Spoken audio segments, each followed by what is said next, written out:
Adventures of Pipeman on W4CY Radio.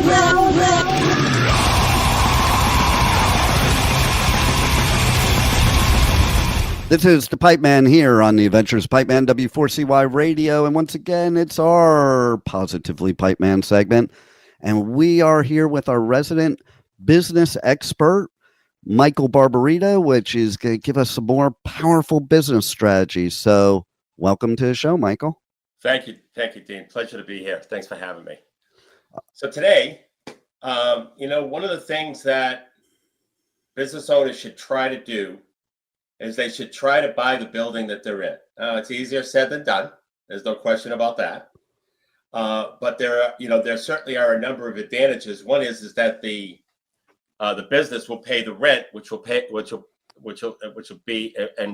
mortgage as a result of that. And of course, by the way, your business should be a separate entity from the building. You should never buy a building within your business because of liability. If somebody sues you, you don't want them to go after the building. So that's always different. And so you're always the landlord of a building you own, as well as the tenant. You're both, because your business is the tenant. So with the business paying the mortgage, it really serves as a tremendous advantage to own a building. Not to mention the tax benefits from the depreciation and so forth. But there are a lot of benefits to it. So. But here's the dilemma. Some of the commercial properties out there have gotten really out of control from a price standpoint. But that doesn't mean you should stop looking. You should continue looking, because there's a couple of things that you could do. Number one, if you like the building that you're in, the next time that your lease renews, you should add an option to buy and see if the landlord would go for it. And make sure that you're clear on the terms and the pricing. There's a number of ways to skin that cat. I've had a couple of clients who I've helped negotiate a lease with an option to buy with. The landlord has been open to it. You have to give them an attractive offer sometimes, and sometimes you can get it at just regular market value. But most of the times you're projecting what the market value will be most of the time.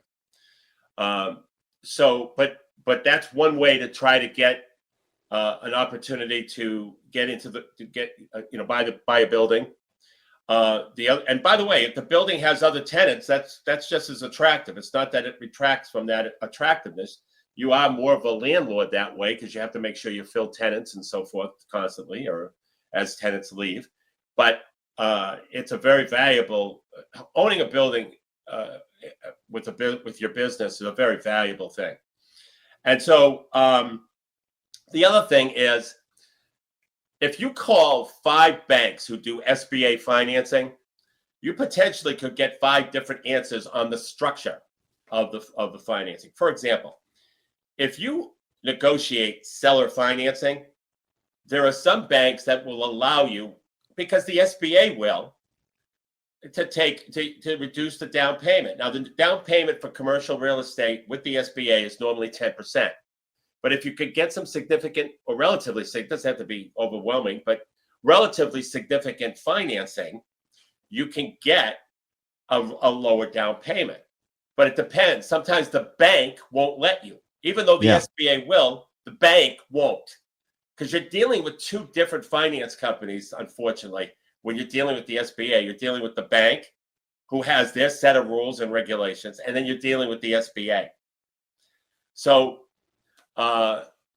you have to get very creative, and you might have to shop around when it comes to buying a building, because some of the prices for commercial real estate, especially in the New England area where I am, are really outrageous at this point. And so it's very difficult for buyers to get into a situation, but you have to be creative. You have to potentially utilize option to buy. And by the way, you could do options to buy to a rate. You don't have to be the tenant in a particular building. You could always do an option to buy with a particular seller if they're not ready to sell now. So it's just another way to go about it. You have to get creative in this market because it's very difficult to get in, to get a piece of commercial real estate, especially.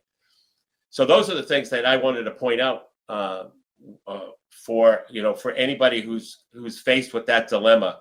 They should be trying to definitely purchase, but also they have to understand, and they probably already do, that they have to get creative. And there's different ways to negotiate a purchase, and options is one, and seller financing is another. There's a big advantage for seller financing on the seller side. Sure, they're taking the risk, but they do have a mortgage on the property, so they have security.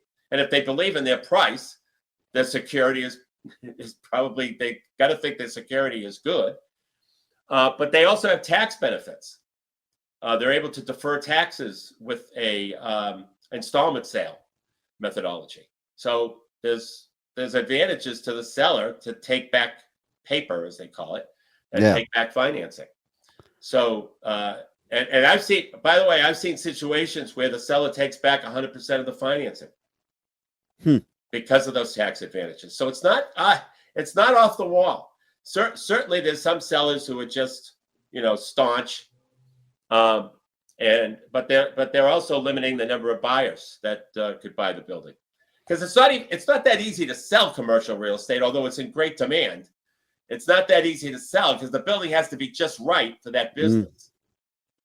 Well, and I have a question for you that probably listeners would be wondering. Okay. Because it's true in the real estate market right now, the residential real estate in Florida, that anybody that has any kind of financial savvy is going to tell you not to buy right now, and you're better off renting. A couple years ago, you were better off buying than you were renting, so that switches. So what if somebody's thinking, well, with commercial real estate being so out of sight right now, isn't it more cost effective to rent and more cost prohibitive and more liability to own, and more of a risk because you could be buying it at the peak and the business loses its value, which may also cause you to have to charge lower rents or any variable like that? I agree, but that's where terms come in. Terms are everything. In other words, just because you have a seller willing to finance doesn't mean you have to make payments right away. There are ways to structure a transaction so that it could be very favorable for you. Now, obviously, if they don't do it, they don't do it. But to your point, you're right. Because of the high cost of commercial real estate right now, it is better to rent. But that's why I talk about the lease options. Yeah. You're renting, but then, you're in a position to buy down the road. And I would start planting, even though they cost money, some token amounts for the most part.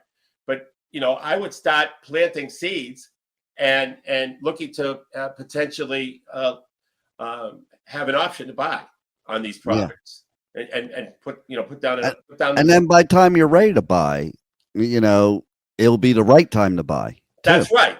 That's right. Because it's all cyclical. It's always cyclical. And you're right. Right now is probably a good time to rent. But I think that there's creative ways to structure a deal, because at the end of the day, I can't tell you how many times I've seen it, Dean, where the retirement of a person was the fact that they bought the building, not the value of the business, because they were one on paper hanger, or their business really didn't make enough money to be able to sell it 3 times earnings or whatever it is.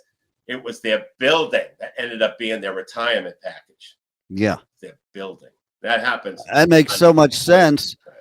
And like, even as a perfect story of that, many years ago in the beginning of starting this network, my daughter worked for me, and we had and somebody else that worked for me that also happened to be a family friend for many years, but she was in radio for many years. That's why she was working here. And so she knew my daughter since she was little. Her daughter and my daughter were like best friends when they were little. And basically, she was saying to this my daughter was saying to this person, oh yeah, like I'm just going to take over the business, when my dad either retires or passes or something. And the woman said to her, like, well, because, my daughter wasn't acting like an owner. She was acting more like an employee, but then I'm going to take over the business. And right now there is no business without your dad. So if you want to take over the business, you're going to have to get more involved and have more of a vested interest and learn the business. Because I bring this up because a lot of kids think that they're just going to take over their parents' business. I know that's such the wrong thought process. Right. And perfect example is I was manager when I was going to college. I was manager of this pool and spa place called Harrow's.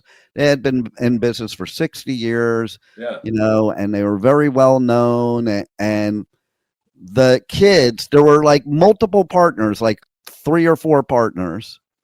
All of them retired. All their kids took over, and that business doesn't exist today. Like a 60-year-old business that just disappears because kids think it's like just an inheritance. They just have to take it over and everything will run smoothly and not realize that, That's not the case. it doesn't work that way. No, it doesn't. It doesn't. And you have to have the mindset to be able to deal with it. Because if you don't, you're just gonna give up quick and end it. And it's gonna be worthless to you. Exactly. Yeah. So well, as usual, you give the greatest advice. And yes, I am a believer you should buy the building because, listen, real estate, whether it be residential, commercial, is still one of the best investments that, you hold it long enough, you're probably not going to lose money. Right. And if you do the deal right, the tenants, which you might be one, are going to pay the mortgage. Exactly. Yeah. I mean, it really is, in a lot of respects, a no-brainer. Now, there's responsibilities. We talked about repairs and maintenance and all that kind of stuff. Absolutely. But that has to be all figured into the numbers when you analyze the opportunity. So how do people talk to you and find out more about that specifically? And maybe you can coach them in the proper strategies in order to buy a building. I love that opportunity. They go to nextstepcfo.net and click on the contact page. They can also download my book for free called Powerful Business Strategies. They can, when they get on the contact page, they could go to the message section. They fill out the form. In the message section, they can type the words "buying a building." I'd be glad to talk to them about it, or want to buy a building, and I'll be glad to talk to them about it. Nice. Well, I definitely think they should reach out to you because, we've been doing a lot of these episodes. I think this one's been like one of the most important ones because it's one that most people don't think of.